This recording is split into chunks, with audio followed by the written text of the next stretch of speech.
Good evening, everybody. Good evening, sir. And so you can hear me, my voice very well. Can you see me?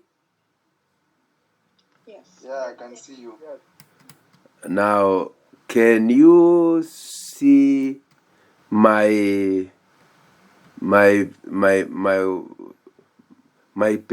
slides? Are they moving? Yeah, yes. They move. Okay. Then I think we are ready to go. Now, I've asked a few people to say something about last meeting. What did they learn about David? Remember, our character is David. And so I asked a few people to say something. So let's start with Ruth Gaduri. If you are here last week, what did you learn about leadership, King David style?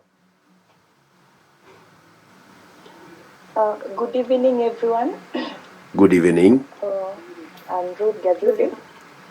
Yeah, last week on our devotion, I learned that I should respect my readers despite their wisdom, but should not copy their ways. And I should always learn to respect everyone in authority. And then I should have the ability to do the right thing and to think for myself and not copying others. Thank you very much. That's very good, Ruth. Let's now hear from who is the next? Who else did I mention? I think there was who? Frida. I think Frida was the other one.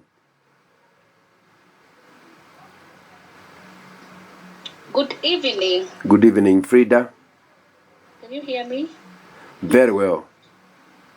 Oh, thank you so much for this opportunity. I'm Frida, and last week during our devotion, I was able to learn that I should not rely on my own confidence. I should focus on God's confidence. Like I should keep my confidence in God, because David was a man that did not rely on his own understanding, but he depended on God. So as a leader, I should always focus on God.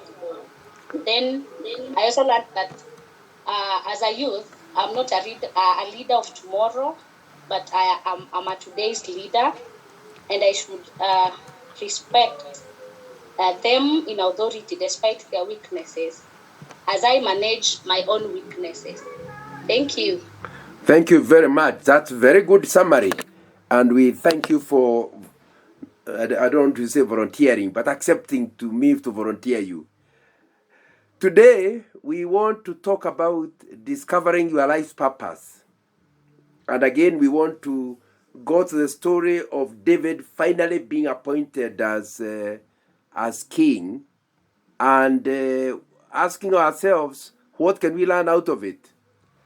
1 Samuel chapter 16, verse 3 says, invite Jesse to the sacrifice, and I'll show you what to do. You are to anoint for me the one I indicate. That is the message of God to Prophet Samuel. Go to the house of Jesse, let him come to the sacrifice time and time of worship, and I will show you what to do. One of them will become the anointed one. And I say, wow, that means that Jesse's family was selected. And I learned something about your background may play a part in discovering your purpose, but not determine it. In other words, David did not become king because he was a son of Jesse, but God recognized that the family he grew in, the experiences he gained, that could actually help. And I want to tell you to understand that your background, whatever background, God can use it, will use it, in order to make you who you are.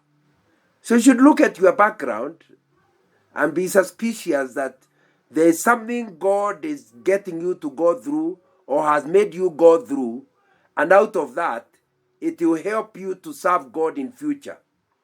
Every nice experience, every challenging experience that you have had, you need to suspect that God intends to use it. It was a classroom. Unfortunately, many of us think that a classroom is where we do a degree. We are not aware that every day of our life, we are learning, we are in a classroom, and that all the things we are going through as we grow are going to play a role in our life later. Remember, our discussion is on discovering your life's purpose. What is it that God wants to do with you? And I'm suggesting to you, look at your background, look at your parentage, look at the challenges you have gone through, and start asking God, in all this, what is it that you would be wanting to use into the future? Look at verse 6. When they arrived, Samuel saw Eliab and thought, surely the Lord's anointed stands here before the Lord. Wow. So finally they are there, Jesse and his sons. The first one to come is a big military guy called Eliab. And obviously, Samuel, the prophet, thinks, surely my job is going to be quick. The Lord's anointed must be this one. And you know, that very idea is what God corrected him on. You know, your position at birth does not determine your calling. Just because Eliab is the firstborn, as Samuel thought this then going to be the king, does not help you. And many of us suffer from inferiority complex. People have not learned how to have confidence in God because we were too young, we were too small, we are lastborn in our year. Now, please understand that David was lastborn, but of all the sons of Jesse, he is the one who became a leader. And today, as we talk about your future and what the Lord wants to do with your life and how your life will help others, please start understanding that it really does not matter whether you are firstborn or lastborn or middleborn, whether you are born in the west or the east. God can use anyone he chooses to use. And today, you need to ask yourself, are there things the devil is whispering that are making you feel like you cannot be a leader, that you cannot really achieve much, that you cannot make an impact in your generation? Always remember the story of David, the small boy who was the lastborn, who finally became king out of the house of Jesse. Look at verse 7. But the Lord said to Samuel, do not consider his appearance or his height, for I have rejected him. This guy, I agree, is tall. I agree, he looks very presentable. But he is told, God says, I've rejected him. He is not going to be king. Again, ask yourself, does your height and appearance make you think that God does not intend to use you as a leader? Maybe people think you are too ugly, very ugly. Now, remember, you did not make yourself ugly. God created you exactly the way you are, assuming you are ugly. Now, if you call yourself ugly and it's God who created you, are you not criticizing God? You know, you are created perfectly to fit into the calling God has given you. He equips you, by the way He has created you, to achieve the purposes for which He created you to achieve. So, your height and your appearance do not really matter in terms of who you become. And so, Samuel, so do not consider his appearance or his height. I have rejected him. So you may be the shortest, pygmy-like, and you have formed an opinion you cannot be a leader. You know, some people say that Hitler was one of the shortest guys, but he wanted to rule the whole world. It needs to be understood that your height and your appearance are totally irrelevant to becoming the leader, to realizing God's purpose in your life, and becoming a person who will make a difference in this country or in this world. Because God has created you for a reason. And I think that will be something important. Look at verse 7 again. The Lord does not look at the things people look at. People look at the outward appearance, but the Lord looks at the heart. You heard God's way of talking about you? That He is not looking at your height. He's not looking at your dress. He's not looking at your physique. He is looking at your heart. So God will reject you if your heart is not right. God will use you if your heart is not right. It is your attitude of mind, the ability to listen to God and obey Him, the ability to obey His instructions, and the ability to live your life for glory of God to the benefit of the people He has sent you to. The heart is what will determine whether we become a great leader or not a leader at all. So, if you want to prepare yourself for leadership, the most important component of your life is your heart. Are you aware that when you die, your body will just bury it? We just put it in a hole and bury it. Some will burn it. The body does not tell us who you really are at all.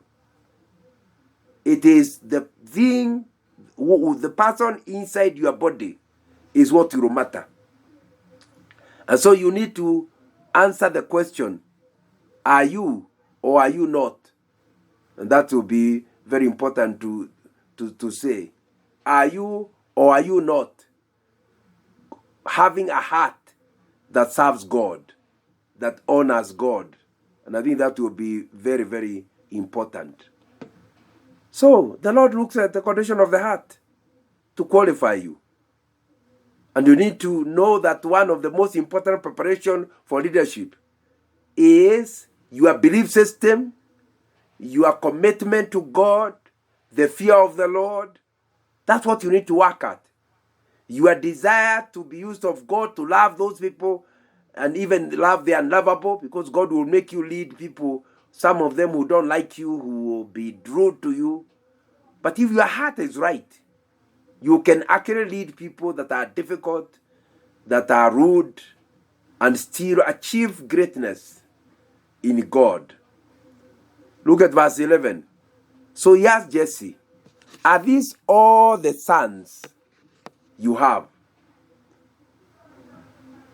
There is still the youngest. Jesse answered, he is tending the sheep. Samuel said, send for him. We will not sit down until he arrives. So he sent for him and had him brought in. Are you hearing? Competences are gained in very strange places. The reason why, I guess, Jesse did not bother with the boy is that he has no experience. He has just been in the looking after the sheep. But God appointed David king so that he would shepherd his people. From shepherding sheep to shepherding people. Competences are gained from even related activities. So he says, do you have another son? No, not material for leadership. But it's all based on the kind of competencies. Now, I hope you are able to communicate that when you talk about your CV for work, we are here talking about a list of competencies, things you are able to do. The things you are able to do are not based on the jobs you have done. It's the things you have gone through. For example, you went through a difficult period. It gave you the ability to withstand challenges. That's a competence you can't get without going through a difficult time. Maybe you are asked to organize somebody's birthday party, and it was very difficult to organize. You gained skills in organizing. Maybe you organized somebody's funeral, and you had to comfort people. You gained skills, a competence on dealing with emotionally charged people. All the experiences God is taking you if you have the right attitude of heart, will give you a competence that will later prove very useful in life. And although sometimes we feel embarrassed about writing such thing in our CV, but they are the things that will make us useful in the work world. It's not, you cannot be expected to have experience at work when you are just finishing your degree. But you have many competencies that are required at work simply by the things you have been doing at home. Like organization skills. You can get them before you work just by organizing things at home. Even skills, entrepreneurial skills, you can gain them without ever coming at work. Ability to have patience with people, you can gain it before you have started working. Competencies are gained from very unrelated activities. And those competencies are the ones that will make you a good leader. And it's important to learn so that you can learn whatever God wants you to achieve through any experience He gives you. You know, one interesting thing, this boy, when he finally comes, we are told he was glowing with health and had a fine appearance and had some features. Then the Lord said, rise and anoint him. This is the one. Wow. Finally, the boy is the right one. He had a good heart, but then he also had a good face. We are told he was glowing with health and had a fine appearance. The fact that you have a good heart does not mean you cannot have a good appearance. But the heart will be more important than the appearance. At least as we learn from the story of the appointment of David as a future king. So let me ask you, are you the kind of a person with a good heart? Do you care just for the heart, or you don't even care for your behavior and what's happening outside? For you to qualify, you need both a good heart and even your outside needs to be something that's attractive. So you need to, it's okay to dress well. It's okay to be smart. It's okay to talk well. But it's most important having a good heart, a heart that fears the Lord. Verse 14 says, now the Spirit of the Lord had departed from Saul, and an evil spirit from the Lord tormented him. You see, the first job that this small boy is going to get has to do with his heart, his spirit. The king, whom he was going to replace, had used to be spirit-filled. He even prophesied, but now he had, through sin, he had lost it. And instead, he was getting a spirit tormenting him. My friend, you may begin as a Christian. You may begin with all kinds of worship and fantastic, admirable life. But if you don't consistently continue walking with the Lord, in later life, you could easily be demonic. And I think that's something we need to understand, that the fact that you have had a good beginning does not matter. You must continue right up to the end. Let me finish by just looking at the competencies that this boy had. And there's one of the servants of Saul who is recommending him to start work. And the boy, by the way, starts as a servant.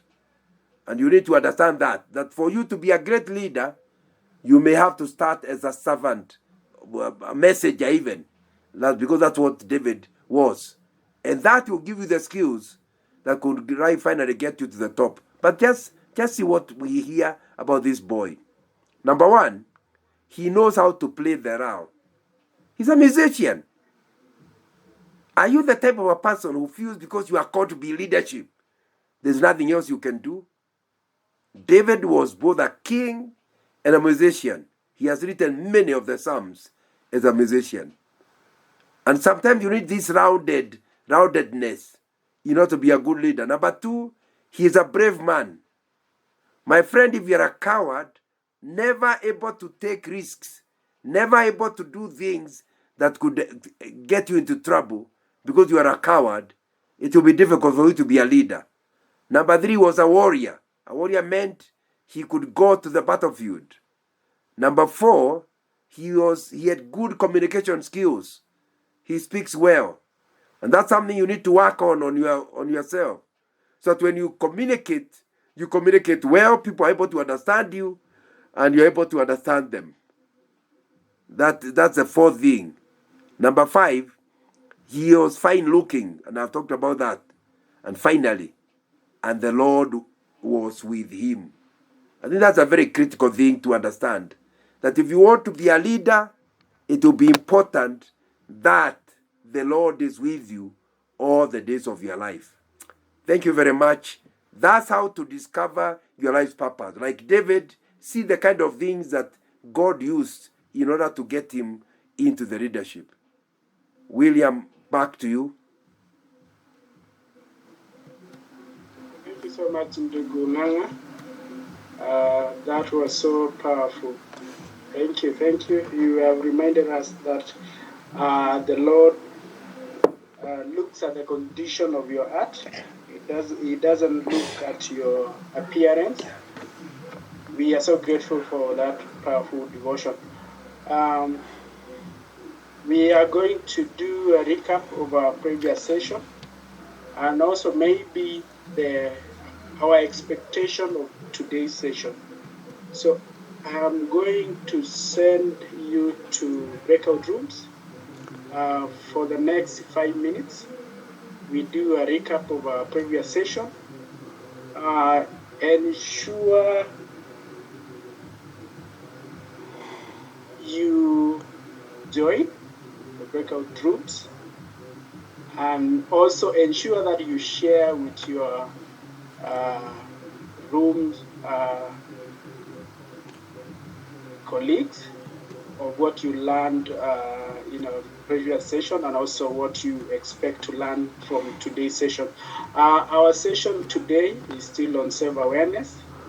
We are doing discovering our life purpose. I know it is an exciting topic, and we thank you for even joining. So I'm going to open the breakout rooms in a moment. Yes.